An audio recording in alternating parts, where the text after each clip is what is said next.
Friends 2026 RRB NTPC notification గురించి ఈ వీడియోలో మనం కంప్లీట్‌గా అయితే తెలుసుకుందాం. ఫ్రెండ్స్ ఆర్ఆర్‌బీ జాబ్స్ కోసం ఎవరైతే వెయిట్ చూస్తున్నారో రైల్వే ఎంప్లాయీ అవ్వాలి అని జెప్పేసి మనకి ఈ నోటిఫికేషన్ అనేది చాలా యూజ్ అవుద్దనమాట. 5,800 పోస్టులు అయితే ఉండటం అయితే జరిగింది. మీరు ఎలా అప్లై చేసుకోవాలో అసలు ఫుల్‌గా డీటెయిల్‌గా మాట్లాడుకుందాం. ముందుగా మీరు క్రోమ్ బ్రౌజర్ అయితే ఓపెన్ చేయండి. ఓపెన్ చేసిన తర్వాతల అక్కడ మీరు ఫ్రీ జాబ్ అలర్ట్ అని జెప్పేసి మనకి ఒక మంచి వెబ్‌సైట్ అయితే ఉంటదనమాట. ఈ వెబ్‌సైట్‌లో మనకి అన్ని రకాల గవర్నమెంట్ జాబ్స్, అలాగే ప్రైవేట్ జాబ్స్ ఇవన్నీ కూడా ఇక్కడ ప్రొవైడ్ చేయటం అయితే జరుగుద్ది. మీరు నార్మల్‌గా ఇక్కడ ఏ జాబ్ కావాలన్నా కూడా మనం ఈ వెబ్‌సైట్ ఒకటి చూసుకుంటే సరిపోద్దనమాట. ఇది చాలామంది వాడుతూ ఉంటారు గవర్నమెంట్ జాబ్స్‌కి ప్రిపేర్ అయ్యేవాళ్ళు.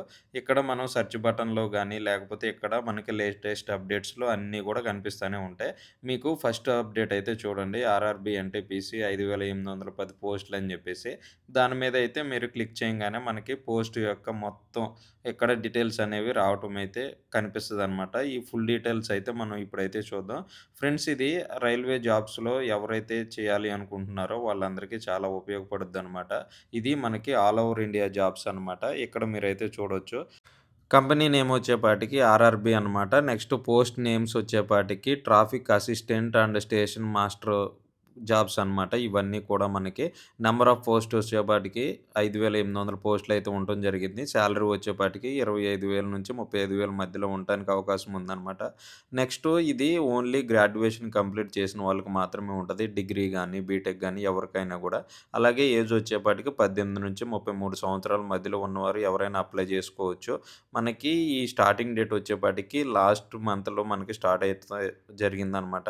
ఈ మంత్ మనకి 20వ తారీఖు వరకు లాస్ట్ డేట్ అయితే ఉంది. ఎవరన్నా అప్లై చేసుకోవాలనుకుంటే గనక అక్కడైతే మీరు చేసుకోవచ్చు. ఫ్రెండ్స్ నెక్స్ట్ ఇక్కడ NTPC traffic assistant, station master ఇక్కడ ఏమేం పోస్టులకి ఎన్నెన్ని ఉన్నాయో ఇక్కడైతే డీటెయిల్స్ అనమాట. ఆ పోస్ట్‌కి సంబంధించి ఎంతెంత సాలరీ ఉందో కూడా మనకు పక్కన చూడటం అయితే జరుగుద్ది. మీరు ఫ్రీగా ఉండి ఈ జాబ్ యొక్క నోటిఫికేషను ఖచ్చితంగా చూడాలి, అప్లై చేసుకోవాలి అనుకుంటే గనక ఫుల్‌గా క్లారిటీగా అయితే మీరైతే ఒకసారయితే చూడండి. ఆ పోస్ట్ నేము, అలాగే మనకి సాలరీ ఎంత, ఎన్ని పోస్టులున్నాయి, మనం దేనికి అప్లై చేసుకోవాలి అని కూడా క్లారిటీగా అయితే అక్కడైతే ఉంది. మీరైతే చూడొచ్చు. ఫ్రెండ్స్ మనకి చాలా సింపుల్‌గా మనం అప్లై చేసుకోవటానికైతే అవకాశం అయితే ఉంటది. ఇక్కడ పోస్టులను బట్టి మనకి జాబ్స్ అయితే రావటం అయితే జరుగుద్దనమాట. మనం దెందులో గ్రాడ్యుయేషన్ కంప్లీట్ చేశాము అని జెప్పేసి.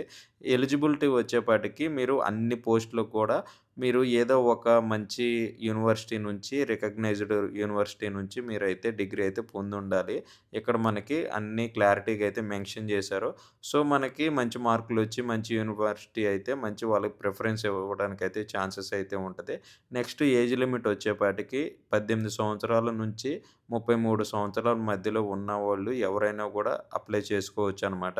నెక్స్ట్ మనకి ఏజొచ్చి కొంచెం ఏజ్ రిలాక్సేషన్ గూడా అయితే ఉంటది. అది కేటగిరీస్ వైస్‌ని బట్టి మన క్యాస్ట్‌ని బట్టనమాట. నెక్స్ట్ అప్లికేషన్ ఫీజ్ వచ్చేపాటికి ఎస్సీ, ఎస్టీ వాళ్ళకి అలాగే ఎక్స్ సర్వీస్ మెన్, పీడబ్ల్యూ ఇలా అందరికీ కూడా మినిమమ్ రూ. 250 అయితే ఉండటం అయితే జరిగిందనమాట. ఇంకా అదర్ క్యాండిడేట్స్ జనరల్, ఓబీసీ ఇలా వీళ్ళందరికీ కూడా మాక్సిమం 500 అయితే ఉంటది. మీరు నోటిఫికేషన్ అనేది కంప్లీట్‌గా చూడండి. నెక్స్ట్ ఇంపార్టెంట్ డేట్స్ చూసుకుంటే గనక ఈ నోటిఫికేషన్ అనేది మనకి 4 తారీఖు రిలీజ్ చేయడం అయితే జరిగింది. Last month. అలాగే 21 నుంచి నెక్స్ట్ మంత్ అంటే ఈ మంత్ మనకి 20 వరకు అయితే ఉందనమాట. ఎవరన్నా అప్లై చేసుకోవాలి అనుకుంటే గనక అప్లై చేసుకోవచ్చు. నెక్స్ట్ సెలక్షన్ ప్రాసెస్ వచ్చేపాటికి మనకి 2 కంప్యూటర్ బేస్డ్ టెస్ట్‌లయితే రెండైతే ఉంటాయి. తర్వాత మూడోది కంప్యూటర్ బేస్డ్ యాప్టిట్యూడ్ టెస్ట్ అయితే ఒకటుంటది. అలాగే మెడికల్ టెస్ట్, డాక్యుమెంట్ వెరిఫికేషన్ అయితే ఉంటదనమాట. మీరు చూడొచ్చు అక్కడ. నెక్స్ట్ మనం ఎలా అప్లై చేసుకోవాలి అంటే ఇది ఆర్ఆర్‌బీకి సంబంధించిన జాబ్ కాబట్టి సీఈఎన్ అని చెప్పేసి మనం ఒక అకౌంట్ అనేది ఉంటది. ఆ అకౌంట్‌ని ఫస్ట్ మనం క్రియేట్ చేసుకోవాలనమాట.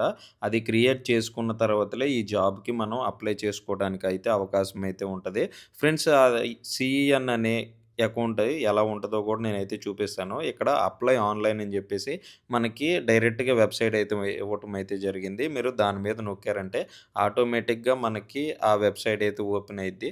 ఫస్ట్ ఆఫ్ ఆల్ మనం ఏం చేయాలి అంటే మన డీటెయిల్స్ కంప్లీట్‌గా ఒక క్రియేట్ చేసుకోవాలనమాట. ఒక అకౌంట్ అనేది కొత్తగా ఎవరైతే మీరు ఈ జాబ్‌కి అప్లై చేసుకోవాలి అనుకుంటున్నారో, ఆల్రెడీ ఇంతకుముందు అప్లై చేసిన వాళ్ళు ఎవరన్నా ఉంటే, మనకి ఇలా నోటిఫికేషన్ అయితే రావటం అయితే జరుగుద్ది. కొత్తగా ఎవరన్నా చేసుకోవాలనుకుంటే, మనం ఖచ్చితంగా ఇక్కడ ఈ డీటెయిల్స్ అన్నీ ఫిల్ జేయాలి.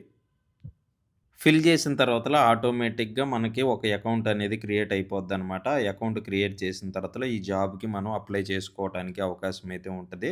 ఫ్రెండ్స్ ఈ విషయాన్ని మీ ఫ్రెండ్స్‌లో చాలా మందికైతే తెలియకుండా ఉంటారు. ఎవరైతే డిగ్రీ అండ్ బీటెక్ కంప్లీట్ చేసిన వాళ్ళున్నారో ఖచ్చితంగా వీడియోని షేర్ చేసుకొని మన ఛానెల్ సబ్స్క్రైబ్ చేయండి.